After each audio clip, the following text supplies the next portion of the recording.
everyone. Welcome to another episode of Cook the Book. I'm Tina. This is Valerie. We have something amazing to make for you tonight. And let me tell you, it was inspired by our search for recipes for this year's holiday cookbook. Every year we put together a holiday recipe book that features recipes from staff and family and our patrons. And Valerie had a great idea this year to reach out to some authors, especially some Ohio authors, to see if they would like to participate and maybe submit a recipe or two. This was our recipe book from last year, which was thick. This year's is going to be even thicker. And as I mentioned, one of the authors who sent in a couple of recipes actually was Amanda Uhl. We have several of her books here at the library. She is someone who's been fascinated with mystical things her whole life. She lived in a haunted house as a child. She was a paid psychic in college. That is so cool. So cool. She currently lives in Cleveland, and she loves biking and walking on the shores of Lake Erie. And she writes fast-paced paranormal romantic books. So one of her series is the Mind Hacker series. There's Mind Waves, Cross Waves, and Dark Waves. And actually, the Mind Waves book inspired what we're going to make tonight, which is Paranormal Pizza, which is going to be very fun. She also has Charmed by Charlie, which is a romance with mystery and intrigue. So lots of fun things. And we certainly appreciate all the authors that gave recipes for our holiday recipe book, but especially Amanda, that we were so inspired. We wanted to encourage you to come to the library and check out some of her books, or get them through Overdrive, and we wanted to talk about the paranormal pizza that we're going to have. Yeah. All right, so I just have to start off by saying it smells so good. It does. It really really does. Yeah. This pizza is really simple to make. Not too many ingredients with it, and it happens to be everything I love. Mm-hmm. I'm sure if there's one thing or another, you could easily substitute it out, but this is such a good mix of stuff. So the first thing that you do for this pizza is you're gonna get the Pillsbury canned pizza crust, and it's the thin crust. In the recipe, it calls for an 11-ounce tube of it, and we discovered when we went to look for it, it's only in the 8-ounce tube. So what I originally did was, for the pizza crust, is I put 1.5 together, which later I found out wasn't really necessary. You can, the 8-ounce would work fine in just this. And that's the tubes that are in like the they look like the crescent roll. Yeah, yes, with the biscuits for sure. Yeah, in the refrigerator. refrigerator. Yes. So the first thing you're gonna do is take your crust, and this is a 9x13 pan. It says she has a casserole dish. This seemed to work fine too, because it has 1 inch, because you're supposed to make it go up about 1 inch. Put it on here, heat your oven to 425, and then this will go in and start baking when you start working on your other pizza ingredients. So we're gonna do that. So to start with, in the recipe, you need 1/2 cup of mushrooms, 1 chopped small onion, 4 ounces of spinach, and sliced tomatoes. So, and you're supposed to saute the onions and the mushrooms together until they're soft. I did them separately just because for me it's a little bit easier to do that, and pan space and all. Yes, yes. Felt like I could get it done. So we're gonna go ahead and start working on this here. See if we can get our. And this is totally a recipe. You could change up really the ingredients to whatever your family liked, whatever your kids like. Yes. Whatever you like. Like, this all sounds terrific to me though. Yes. And one of the, like I said, one of the samples that I did, we put crumbled sausage on it. And it was oh, that sounds so good. really good. So. I've never tried the pizza dough that comes in the roll, but it looks wonderful. You know, and I hadn't either, honestly. So I wasn't sure how it would go. And so when we tried it, it was really good, surprisingly good. And my kids actually would like to have this again. Yeah, so, that's awesome. But yeah. So. And it's fun that it's called Paranormal Pizza. It is fun. Inspired by a paranormal book. Yes. Well, I think recipes that go along with books are always super fun. Just because I don't know, you get so involved in the book Uh-huh. and just to have another little Yes. piece of that's Uh-huh. pretty cool Yeah, too. for sure. And it is surprising if you look at books. Many do either reference food throughout the book or have actual recipes throughout the book, or maybe in the back. We just actually got a new book in today that has like 10 recipes in the back, Yeah, which we weren't expecting in a fiction book to have that many. So yeah, that is really it's like a bonus. Yeah. And I feel like a lot of these authors really put effort into the recipes they put in the books, because a lot of them are so good. Yeah. And they're easy to make. Nothing, I'd say in a lot of the books that I've seen anyway, there's nothing that's too crazy in any of the recipes, Yes. and a lot of it's like easy to find stuff that, Right. you know, is gonna be at your local grocery Right. store. No odd spices or anything like Right, that. There's right. nothing worse than have to go out and look And for hunt something. for it, or like, Yeah. you have to order it online because you can't Right, find anywhere exactly. else. Yes. Yes. So yeah, I've made recipes like that before, and it's Uh-huh. like, oh, Right, yes. And it can be expensive running around finding the ingredients. And stressful, And stressful, and even spices are very expensive, so. they are. Yeah. So when you're sauteing your onions and your mushrooms and just the spinach, you're supposed to put, well, it says 2 tablespoons of oil. I put roughly a tablespoonish in with each of these things, so. Now our mushrooms are getting somewhere. They look good and they smell good. They do. I'm always amazed with spinach. Like when you saute spinach, you start out with like this much spinach, and then at the end you have this much spinach. Yes, oh my goodness. And that's exactly what's gonna happen Uh-huh. with this too. You have this big, beautiful bold Uh-huh. spinach, and it comes out to be about maybe this Yeah. much. And all we're gonna do with the spinach when we get to that is just wilt it, Okay. basically. So, it's not gonna be super fried. And I think part of the reason for this, I mean, I'm not sure if it doesn't really say, but maybe to get the moisture out of it so it doesn't collect on your Oh, pizza. And I will say, also having the sauteed vegetables on your pizza, super good. I imagine, yeah. I've never thought of that before when I do pizza, Uh-huh. but it's Oh, worth it. yes, I'm anxious to try it. Alright.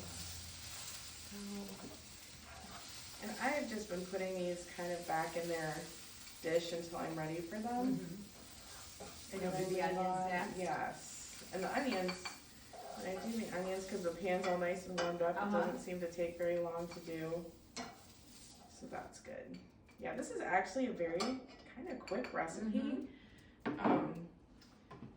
When I went to try it, I had this done in pretty much no time at all, which was actually really great. So the onions in here.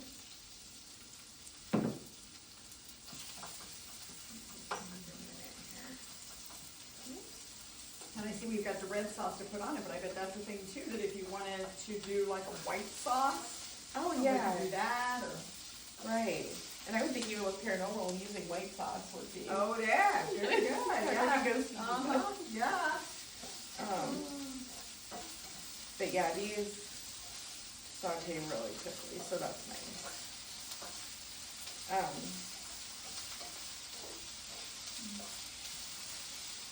the onions smell so good. They do. And I love caramelized onions anyway. They're so gosh, good. yeah. And I used a sweet onion in this. And I'm not sure, it doesn't say in the recipe if it's in a small onion. My preference at any point is going to be sweet Oh, onion. for sure. Yeah, absolutely. So, very versatile with everything.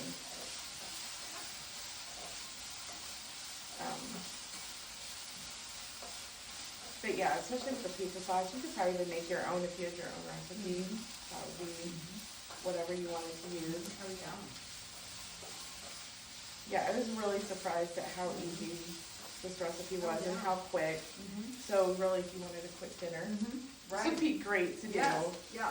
And again, you could do it meatless, or you could add the crumbled sausage, or even some pepperoni, or Oh, for sure. really anything. Really, it's just, you know, your choice what to do, what to put on it. And this recipe, again, will be in our cookbook this year. Yes, So. yes, I'm so excited to have that. Those will be available beginning December 5th here at the library. You're always welcome to stop in and pick up a copy, or you can give us a call, and we'd be happy to email it to you if you're someone who doesn't live in the area. Tons of good recipes, like 116 recipes this year. Yes. Which is awesome. And actually, Tina, would you like to start putting sauce on our Sure. pizza crust? There's this, I'll give you that. All right. And kind of just light layer.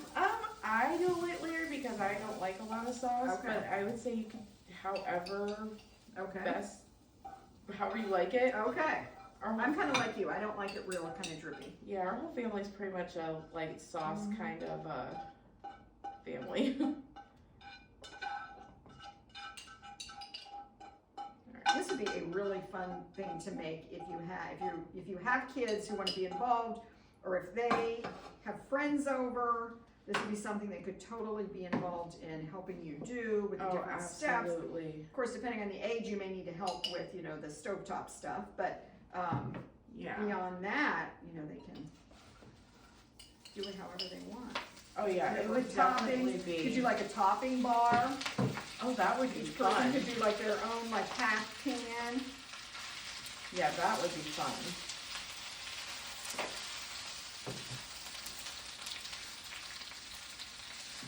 And we're just gonna wilt our spinach up. And I don't know if it really matters what order you put them on the dough, but I put the spinach on first. Thought it was a little bit easier. And did you say that's about like 6 ounces, 3 ounces? This is, the recipe calls for 4. This actually Okay. happens to be 3 because, Okay. between the two of them, I got one Okay, 6 ounce yes, yes. container. Uh-huh. So this is just a little less than what it was called for, but But it's still a good amount. yeah, it really is.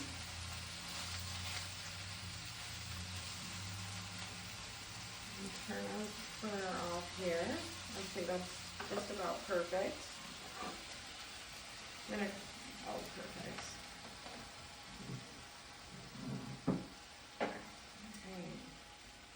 I'm just gonna, I just dotted it along the pizza. Really however you want it on the crust.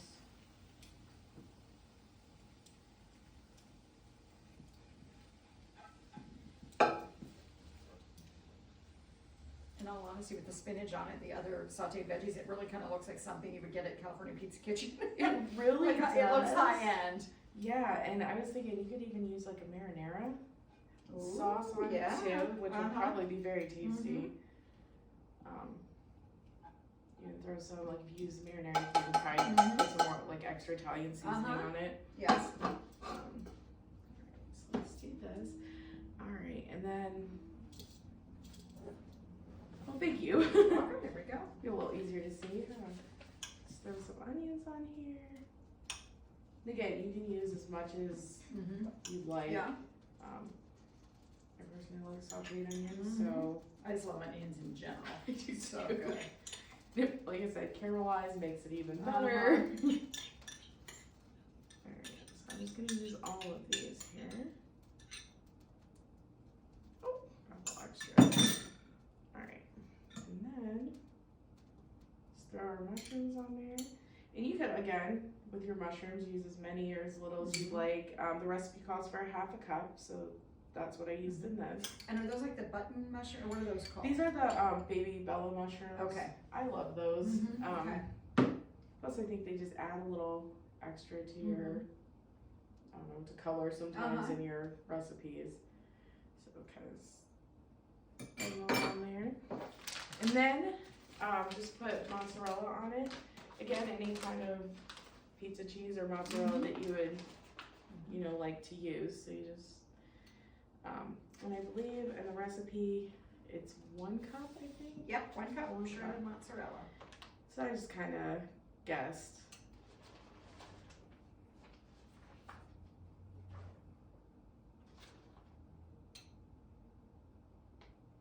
Sure that it looks like it's on here. and it's so pretty. It really is. And again, just smells so good. It really does.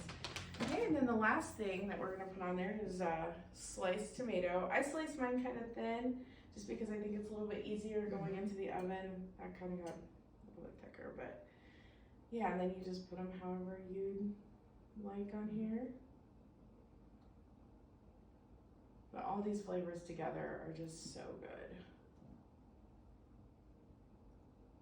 It's very pretty. Honestly, it's very festive looking too. If you're looking for something Really to do is. for like a holiday party, because we got the red and green going on. If you did not want to call it Paranormal Pizza for a holiday party, you could make up your own name. Yeah. You know, for a holiday pizza or whatever with the red and green showing through. For sure. It looks so good. And then we would put it back in the oven. Yeah, so when you bake your crust at 425 for 10 minutes while you're sauteing and doing all of this other stuff.